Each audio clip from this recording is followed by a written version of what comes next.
Alliance किया, लेकिन वहां भी कांग्रेस ने मुझे दगा दिया और मेरी सीट पर भिवंडी में जहां 52 से 55% माइनॉरिटी का वोट है, उस सीट पर एक दारू बेचने वाला और डांस बार चलाने वाला, जिसने 43 डांस बार है, जो आरएसएस का वर्कर है, जो बीजेपी का प्रेसिडेंट था भिवंडी में, लाकर मुसलमानों के सर उजाड़ दिया। यही गलतियां हैं। इन्हीं सब वजूहात की वजह से आज कांग्रेस का बेड़ा गर्क हो रहा है, लोग छोड़ के भाग रहे हैं। लेकिन क्या आपको लगता है कि मतलब महाराष्ट्र के मुसलमानों ने जो है वो एमआईएम को एक मुतबादिल के तौर पर देखा है, एक विकल्प के तौर पर देखा है? 2 सीटें निकलती हुई दिखाई दे रही हैं और कई जगहों पर जो है वो एमआईएम के उम्मीदवार जो है लीड कर रहे हैं। देखिए, ऐसा है कि एमआईएम का अपना कैडर नहीं है।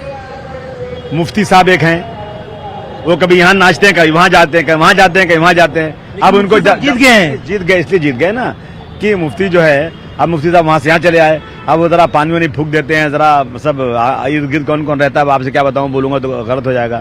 जीत गए मुझे, लेकिन 5 साल तक वो मुफ्ती साहब असेंबली में मेरे साथ थे, एक लफ्ज भी उन्होंने अगर बोला होगा। ठीक है, आज जो है माइनॉरिटी मुसलमान जो है अगर एमआईएम के साथ जा रहा है तो मुझे लगता है कि ये अफसोस की बात है। सुनिए, अफसोस की बात इसलिए है, आपको लगता है कि एमआईएम को जो है मुसलमान एक विकल्प के तौर पर देख रहे हैं? नहीं, ये मुसलमानों की थोड़ी सी मासूमियत है। मुसलमान परेशान है इस देश के अंदर, उसकी बोली कोई बोलता नहीं है। एमआईएम बोल रहा है तो मुसलमान उसकी तरफ जरूर आकर्षित हो रहे हैं, अट्रैक्ट हो रहे हैं, लेकिन एमआईएम इस देश में बड़ी पार्टी नहीं बन सकती, इसलिए कि एमआईएम आज की नहीं 100 साल पुरानी पार्टी है।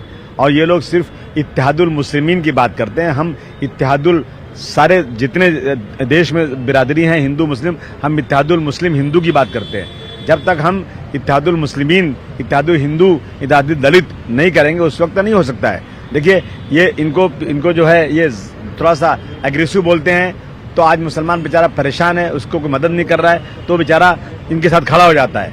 लेकिन वोटों के बंटवारे से आज जो है सेकुलर पार्टियां पीछे जा रही हैं और इसकी मेन वजह अगर कोई है तो मैं समझता हूँ एमआईएम है।